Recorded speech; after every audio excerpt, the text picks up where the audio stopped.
Bismillahirrahmanirrahim. Elhamdülillahi Rabbil alemin. Ve salatu ve selamu ala eşrafil enbiya'i vel murselin. Allahümme allimna ma yenfa'una ve nefa'na bima allamtana ve zidna ilmen ve amelen ve fiqhan. Allah Teala'ga maqtovlar bolsun, jana Peygamberimiz Muhammed Mustafa sallallahu aleyhi ve sellem salavat jana salamlar bolsun. Allah Teala bu fiqh sabagыбызды özü paydalı kılsın.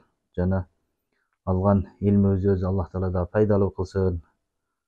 Bu kitapты жазган алымдардан да Аллах разы болсун.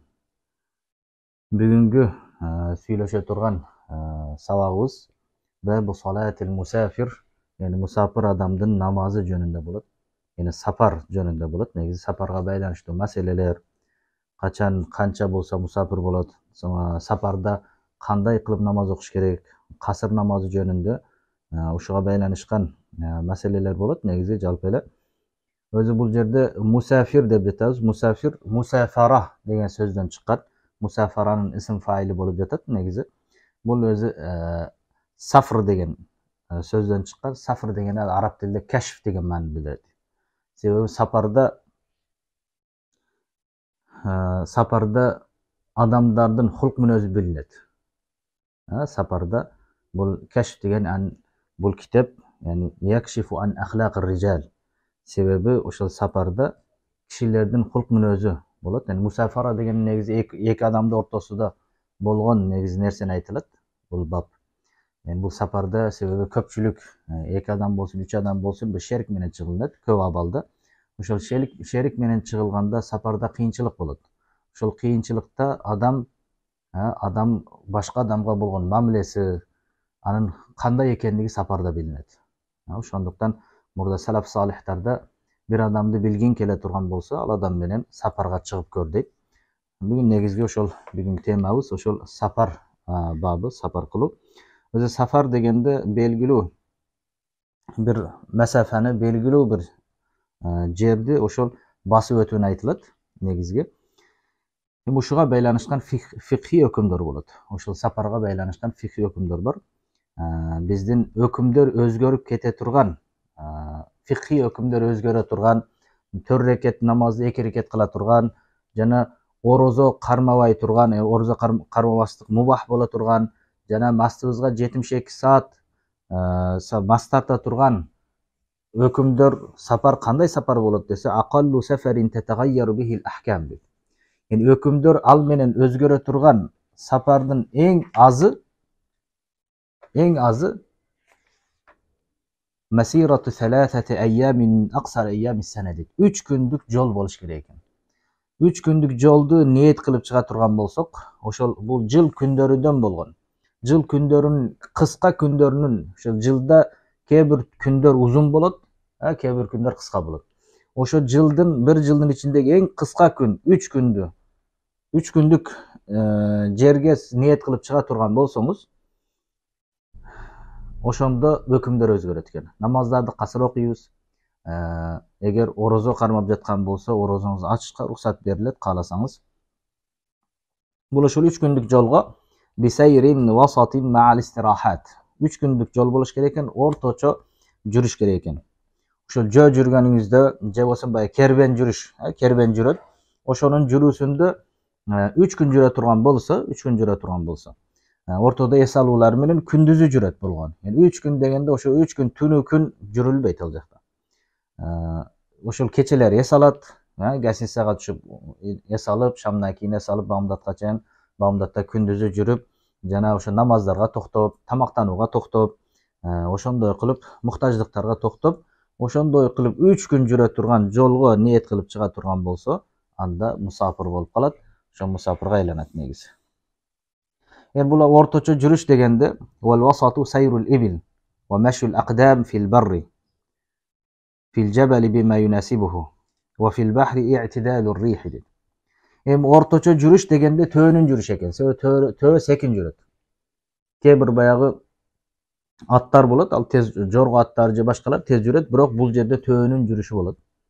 Ал ошол акырын жүрөт, ошол төөнүн жүрүш болот, жана жөө жүрүш экен. Адам жөө жүргөндө канча жүрөт, ошондой күндүзү менен эс алып жүргөндө ошону айтылат экен.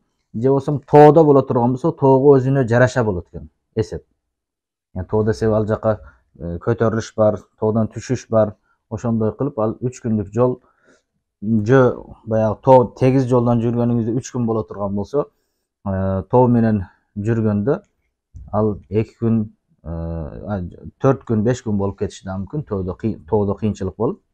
Ошону дагы эске алат экенбиз. Wa fil bahr, эми деңизде боло турган болсо, шамал орточо болгондо ошон 3 күн болуш керек экен. Деңиз менен жүргөнүңүздө же болбосо бир океанда жүргөнүңүздө ушул 3 күндүк жолго ниет кылып чыга турган болсоңуз, ошондо күндүздүн көбүрөгүндө шамал орточо болуп ушул баягы кемени алып кеткенде, ошондо ошого каралат экен 3 күн эгер ошо деңизде жүрө турган болсоңуз, бул сапар болот экенсиз. Эми ошондой боло турган болсо, фаяқсурул фарда, фарз намаздарды 4 рекеттик фарз намаздарды, ар-рубаия 4 рекет намаздарды 2 рекет кылып окуйт. Бирок 3 рекет намаз кыскартылбайт. Шам намазы кээде ушундай болуп калат, кээде шам намазы да кыскартырып окуйбуз деген суроолор көп болот. Ошол шам намазы кыскартырып окулбайт. Болгону 4 рекеттүү намазды гана 2 рекет кылынат. Же болбосо витр намазы болсун, витр намазы 3 рекет болот. Жана сүннөт намаздарды да кыскартпайбыз. Же болбосо сүннөт намаздарды таштап койбойбуз. Эгер сүннөт намазды да окуйбуз, эгер азыркыдай сапарда болсок дагы сүннөттү окуйбуз. Эгер өтө эле зарылчылык болуп, өтө шашылынч бул абал болуп калбаса, анда түшүп сүннөттөрдү окуйбуз. Сапарда дагы сүннөт окулат. Эгер азыркыдай бир зарылчылык болуп калса, анда же машинада окуп кетсе болот, же болбосо ошондой окубай турган абалдар болуп калат. Бирок калган учурларда бемалалчылык боло турган болсо, сапарда тынчтык абалында боло турган болсо, азыркы учурда негизи андай сапар андай коркунучтуу абал болбойт. Кээ бир сапарда эле зарыл болуп калбаса, негизи сапарда ошол сүннөттөрдү окушка туура келет негизи. من نوى السفر ولو كان عاصيا بسفره إذا جاوزت بيوت مقامه. Bir adam sapardı niyet kıldı. ولو كان عاصيا بسفره. Bul saparında günö saparı bolsa dagı deydi. Keyde sapar bolup kalat, saparlar. Bir günönü talap kılıp sapar kılışı mümkün. Kuday saktasın. Günö saparı bolup kalışı mümkün. Je bolboso mubah saparı boluşu mümkün. Je bolboso azırkı учурда ibadat saparı boluşu mümkün. Biro umraga jönöp jatat, biro hajga jönöp jatat. Anda ibadat saparı bolot. Je bolboso biro soda niyetinde sapar kılıp jatat başka jaktarga, al mubah bolot. Keyde günö saparı bolup kalat. Biro joltosoрлук кылганы, каракчылык кылганы бир сапар кылышы мүмкүн.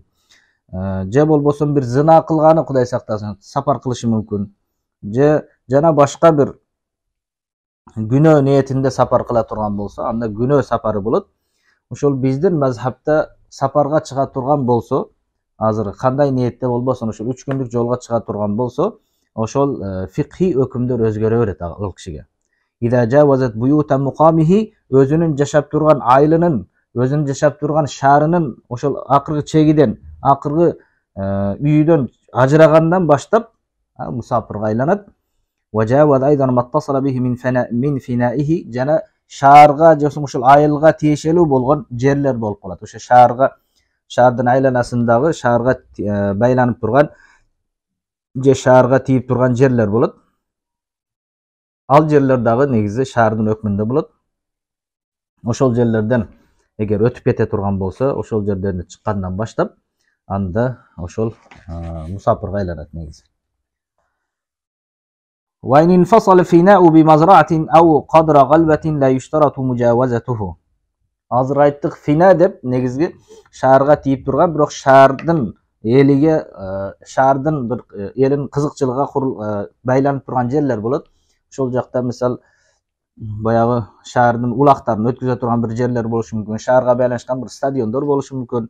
Ошондой жерлер боло турган болсо, же шаардын эли ошол жака чыгып экине эке турган жерлер, ошондой жерлер шаардан ажырап турган болсо, кадра галва өлчөмүнчө дегенде ошо 300-400 метр шаардан ажырап ортосу башка болуп турган болсо, анда шаардан чыккан деле болот.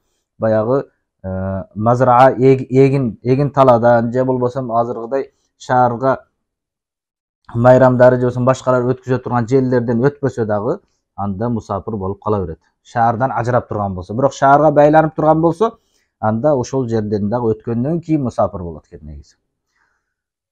Азыркы учурда мисалы азыр Бишкек шаарында жашай турган элдер Бишкек шаардан чыккандан баштап аэропортко келгенче эле мусафир болуп калат негизи. Себеби биздин аэропорт менен Бишкек шаарынын ортосу бир канча километр болуп ажырап турат. Ошол ал жакта экиндер бар, башкалар бар, талалар бар. Ажырап тургандыгы үчүн Бишкек шаарындагы жашап жаткан тургундар Бишкектен чыгып башка жака сапар кылып жаткан болсо, Бишкекке аэропортко жеткенде дагы намаз окуй турган болсо, сапар намазын окуйт, ал толук окубайт. Себеби ал мусафир болуп эсептенип калды. Себеби Бишкектен чыгуу менен мусафирдин өкмүн алат негизи. Эми бул жерде ошол фина дегенде al-makanul mu'taddu li masalihil balad karabdi ad-dawabi wa dafnil mauta. Азыркы шаардын финасы дегенибизде кандай болот десе, ал ошо шаардагы адамдардын кызыкчылыгы үчүн даярдалган жерлер болот экен. Ошол аттарды мусабака кыла турган, аттарды секирте турган, ошол менен шаардын айланасындагы бир оюн күлгү өткүзө турган жерлер, айтта, майрамдарда же болбосо дафнил маута, ошо шаардын сыртында биз өзүбүздүн өлүктөрүбүздү кое турган мүрзөлөр, мисалы кабырстандар боло турган болсо, алар дагы негизги шаарга кирет, бирок шаардын сыртында болот. Ошол жерлерден өткөндөн кийин ал мусафир болуп калат экен, азыркыдай шаарга байланыштуу болсо. Бул жерде сапар ниети дүрүс болду, сиз мусафир болду, бая сапар ниетиңиз, ниет кылган ниетиңиз дүрүс болуштугу үчүн 3 нерсе шарт болот экен.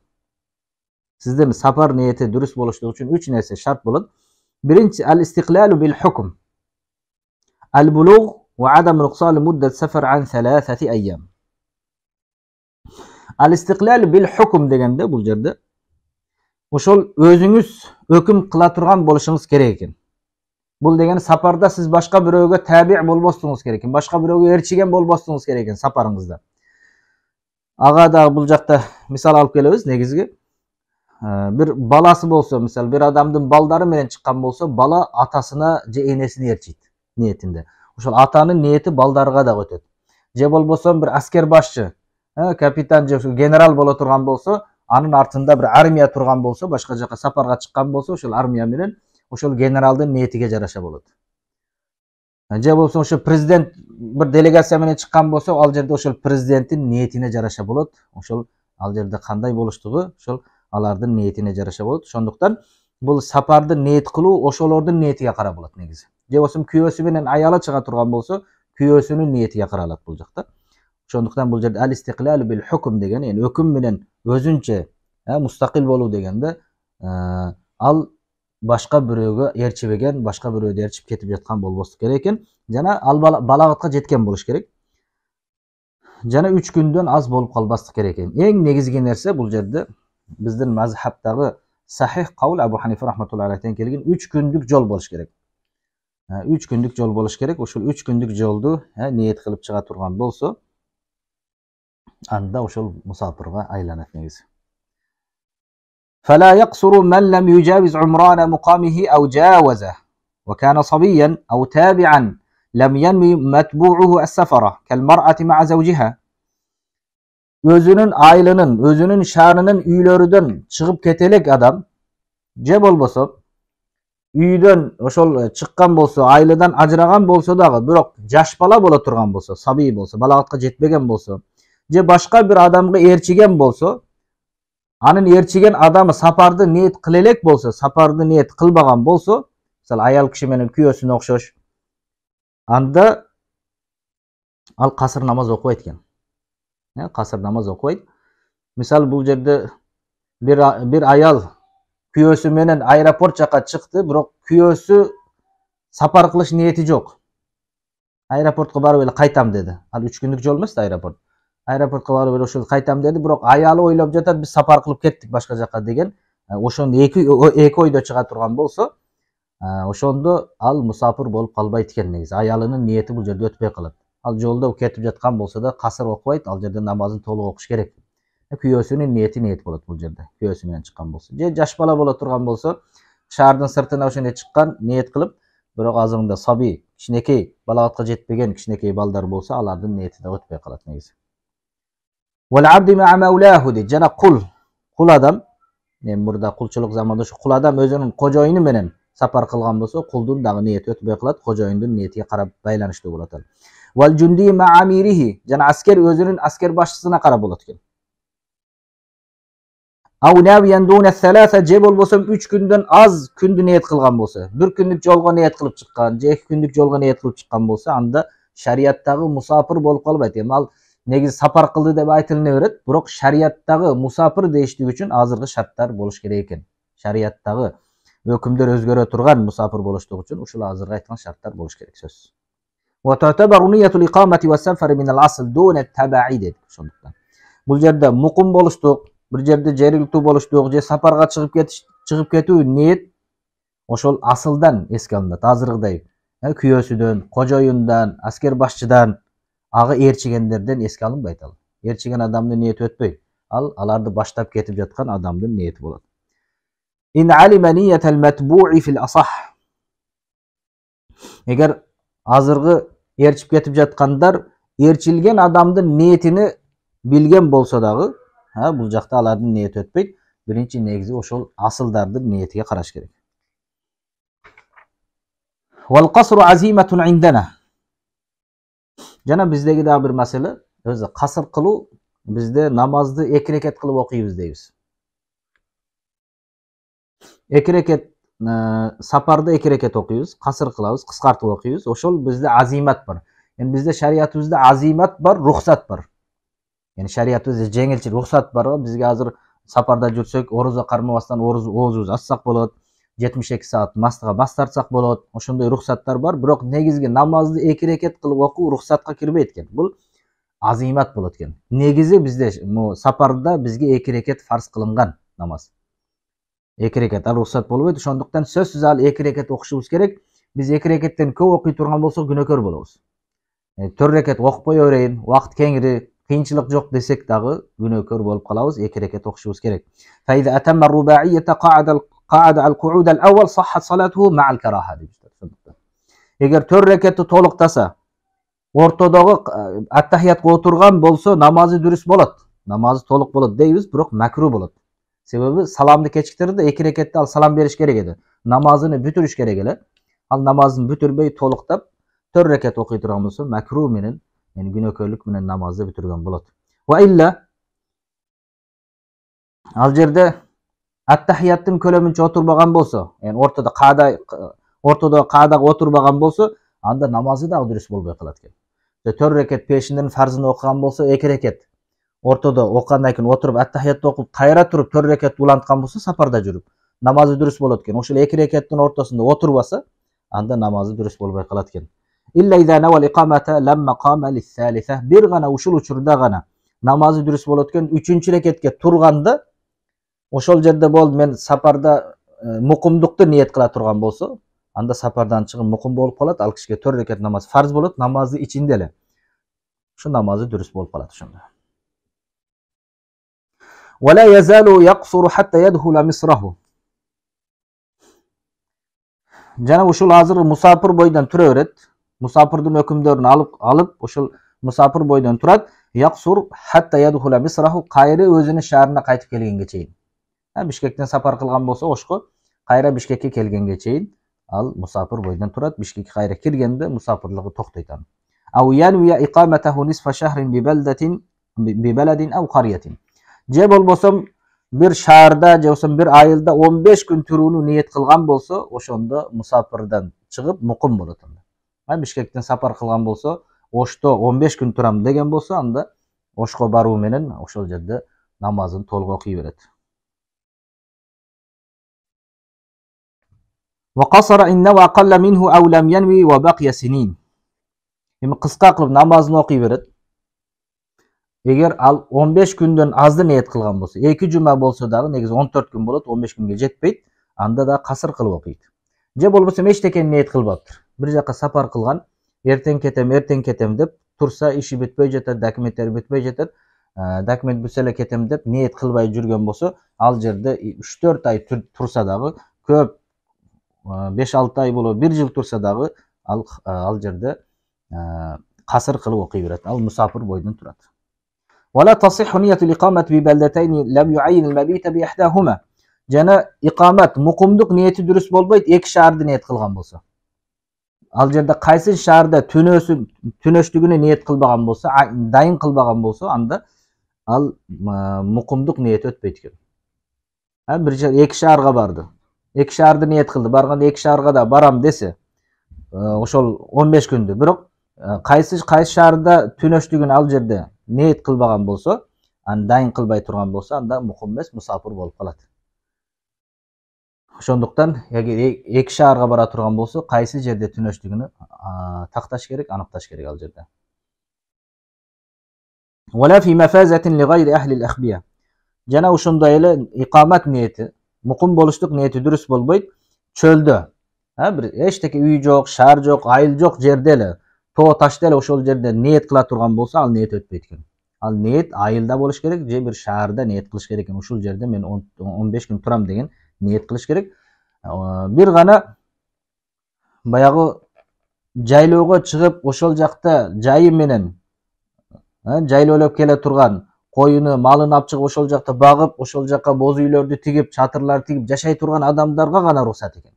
Эгер ошол bir айыл, bir жайлоого чыгып, ошол жерде bir ай турам десе, 15 күн турам десе, ошолордун ниети өтөт экен. Wala li askarina bidarul harb. Жана мукимдик ниети дурус болбойт. Darul Harp'ta жүргөн биздин солдаттарыбыз.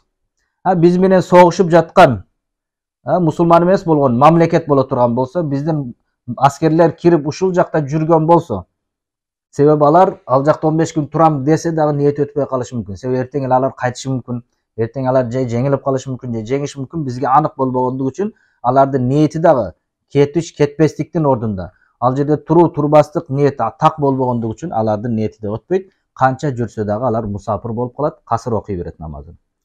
Wala bidarina fi muhasarat ahli al-baghi. Жана ошондой эле бул маселебизде дагы өзү биздин эле мамлекет, ошол өзүбүздүн мамлекеттин ичинде эле мамлекет адилеттүү падышага баш ийбей өздөрүнү хак деп ойлоп, ушул маселеде биз хакпыз деп адилеттүү падышага каршы чыккан адамдар болуп калат, ахли баги дейлет аларды. Аларды бирок фасыктыгына же бир өкүм кылынбайт, себеби алар өздөрүн хак деп ойлоп, ошондой күмөндө, ошондой бир шубха же түшүнбөстүктөн башкадан чыгып, каршы чыгып жаткан болот. Ошолорду, ошол айылды же ошол жака бир бөлөнүп бир жерде уюшуп жаткан болсо, ошолорду биздин аскерлер барып, ошол жерде ороп, аларды курчап, ошол колго ала турган болсо, ушул аскерлер дагы musafir болуп калат экен, musafirдин өкүмүн алат. Эгер ошон 3 күндүк жолго чыгып барган болсо, себеби аларды дагы жеңиш, жеңбестик бизде так болбогондугу үчүн ал musafir болуп кала берет. Wa in iqtada musafirun bi muqimin fil waqti sahha wa atammaha 4. Эгер бир musafir адам muqim адамга иктида кылса, musafir адам muqim адамга иктида кыла турган болсо, анда ошол вактылуу намаз боло турган болсо, окулуп жаткан, анда толук намазын окуй берет. Пешин намазга мусафир адам мечитке кирсе, ошол имамга иктида кылган болсо, ал 4 рекет окуйт, мусафир дагы 4 рекет окуй берет кошулуп. Ва ба'даhu la yasih. Эгер каза намаз окуп жаткан болсо, анда вакыт чыгып кеткенден кийин, анда иктида кылуу ошол менен жамаат менен окуу дурус болбой калат. Мусафир адам өзүнүн каза намаздарын өзү окуй берет, ага иктида кылбайт. Ва би'aksihi sahha fihima. Анын тескериси боло турган болсо, муким адам мусафирге иктида кылса, сапарда жүргөн адам имам болуп калды, ошол жергиликтүү эл ага келип иктида кыла турган болсо, намаз дурус болот. Ошол вактылуу намаз болсун, же болсо каза намаздарда болсо да иктида кылсак болот экен. Ва нудиба лил имам ан якула атимму салатакум фа инни мусафирун. Жана ушул жерде 2 саламдан кийин, же болбосо ошол 1 саламдан кийин, же болбосо намаздан алдын, намаз баштай электе эле elge eskертип коюш керек. Намазыңар толуктап аласыңар, мен мусафирмин, сапарда жүрөм, мен 2 рекет окуйм деп элге түшүндүрүп коюш керек. Ва ин бага якула залика qabla shuru'i fi as-salat деп. Намазга киришүүдөн алдын айтып койгон жакшы болот дейт. Ва la yaqra al-muqim fima yutimmuhu ba'da faragh imamihi al-musafir fi al-asah. Yani mu'tam, uyugan adam. Şu muqim özü musafir imamı namazını бүтүргөндөн кийин туруп ал улантат. Улантканда ошол ал кыраат кылбайт, яни 3-4 рекетти окуганда ал тургандан кийин кыраат кылбайт, турат, өзі alhamduni o'qib, o'shanday qilib qayra namozini ulantishi mumkin. Ya'ni qiroat qilmaydi degani bu yerda wala yaqra'ul muqimi fima yutimmuhu ba'da faragh imamil fil asah. Bu namozning boshida bu imomi bilan turdi, al qiroat qildi, imomning qiroati bo'ladi. Qiroat bo'lib, bu qiroatning farzini to'liq atqardi. Shu imom bilan bo'lganda uchun. Qiroatning farzi al to'liq bo'ldi, sebo masbuqdan teskarisincha, masbuqqa qiroat qilib farz edi negiz. Shundaqdan al turib namozini qiroatsiz ele namozini bitirib qo'ysa bo'ladi, ya'ni 3-4 rakatda. Va fa'itatu safar wal hadari tuqda rak'atayn va arba'an. Safardagi qazo bo'lgan namozlar, jana safarda emas, hadardagi namozlar 2 rakat, jana 4 rakat qilib qazo qilinadi. Safarda yurib namoz qoldirgan bo'lsangiz, anda safarda sizga 2 rakat farz bo'ldi, anda 2 rakat bilan qazo qilasiz. Siz uyda safarda emas, muqimlikda yurgan bo'lsangiz, al joqda namoz qazo bo'lib, safarda o'qiyman desangiz, anda 4 rakat o'qiysiz. Val mu'tabar fihi akhirul vaqt, bu yerdagi safardagi negizgi narsa, esga alina turgan narsa vaqtning oyog'i. Siz o'shal peshindan oyog'ida musofir bo'lib qola turgan bo'lsangiz, o'shal peshinni 4 rakat emas, 2 rakat o'qiysiz. Agar siz namozning boshida musofir bo'lib, namozning oyog'ida o'qiyalik, uyga kelib qolsangiz, anda siz 4 rakat o'qiysiz anda. Yani şu vaqtdan oyog'i qaraladi. Va yabtulul vatanul asli bimislihi faqat. Jana bu yerda vatanul asli degan, bo'lsam vatanul iqoma degan masalalar bor. Vatanul asli degan siz yashab turgan, ushul yerga qo'yilgan, uchotingiz qo'yilgan, ushul yerda uyingiz, bola chaqangiz bo'lgan yerda aytiladi. Vatanul asli o'ziga o'xshagan vatanul asli bilan buziladi, batil bo'ladi. Misal siz O'shda yashay turgan bo'lsangiz, sizga vatanul asli O'sh bo'ladi. Siz boshqa yerlarga borib kelsangiz, Bishkekka borasizmi, Batkenga borasizmi, al siz musofir bo'lib qolasiz. Boshqa bir Rossiyaga borib kelasizmi, siz negizgi o'zingizning vataningiz, o'zingizning yeringiz, O'sh bo'ladi. O'shda siz muqim bo'lasiz, boshqa yerda musofir bo'lib hisoblanasiz. Endi siz O'shdan safar qilib ketdingiz, Bishkekka ko'chib ketdingiz. Uy O'sh Bishkekdan uy olib, o'shol joqdan joylashib, o'shol Bishkeklik bo'lib keta turgan bo'lsangiz, O'shda uyingizni sotib, o'shunda ko'chib keta turgan bo'lsangiz, qayra keyin siz Bishkekdan O'shga kelganingizda O'shdan musofir bo'lib qolasiz. Muqimlikdan chiqib ketasiz albatta. Va yabtulu vatanul iqomati bimislihi. Yana vatanul iqoma degan narsa bor. Siz o'zi O'shdansiz, biroq Bishkekda bor vaqtinchalik jumushlaringiz bilan al joqda turasiz. 1 oy, 2 oy, 3 oy, 5-6 oy o'shol joqda yurib qayra kela turgan bo'lsangiz, al vatanul iqoma bo'ladi. Siz vaqtinchalik yashab turgan yeringiz bo'ladi. O'sma hozir Rossiyaga o'xshash, vaqtinchalik yashab turgan yeringiz. Al safar menen jana vatanul asli menen al batil bo'ladi. Bu degani misal hozir siz O'shdansiz bar Bishkekka ishlaringiz menen hozir yurasiz, jumishlar menen. Keyin qayra siz O'shga kelib, qayra Bishkekka qayta turgan bo'lsangiz, O'shga kelganingizda bayog'i niyatingiz, Bishkekda turgan niyatingiz jo'qqa chiqadi. Qayra siz Bishkekka borib jatganingizda qayra niyat qilishingiz kerak ekan. Rossiyada ishlab keldingiz 5-6 oy, Qirg'izistonga kelgandan keyin uyingizga kelib, qayra Rossiyaga ketib yotganda qayradan niyat qilish kerak ekan. Biroq siz o'zingizning vatanil asliga, siz O'shdansiz, O'shga uchib jatsangiz, anda niyat qilmaysiz. Siz O'shliq bo'lganingiz uchun, yo'qsa o'sha Bishkeklik bo'lsangiz, Bishkekka uchib jatgan bo'lsa, anda Bishkekka barudin o'zi menen niyatsiz ele siz muqim bo'lib qolasiz, 4 rakatdan o'qiyverasiz namozingizni. Vatanul asli deb qaysi yerda aytamiz desa, bu yerda aytilib jatadi kitobda huvallazi wulida fihi. Al to'rilgan yerda aytiladi ekan. Vatanul asli deb o'shul yerda to'rilgan, bo'lsa o'shul yerda uylangan. Ya'ni uylanib o'shul yerga joylashgan yerni aytiladi. Aw lam yatazawwaj va qasada ta'ayyush aw lar irtihal anhu. Bo'lsa uylanmasa da o'shul yerdan, al yerda to'rilmasa da o'shul yerda yashashni maqsad qildi. Hozir kebillar Rossiyada yashab qolib ketib jatadi. Misol Qirg'izistondan ko'chib ketdi, al joqdan grajdanstvo oldi, o'shol yerda yashashni niyat qildi, al yerdan ketmayman deb chechim chiqargandan keyin al o'shol joqtiq bo'lib qoladi negiz.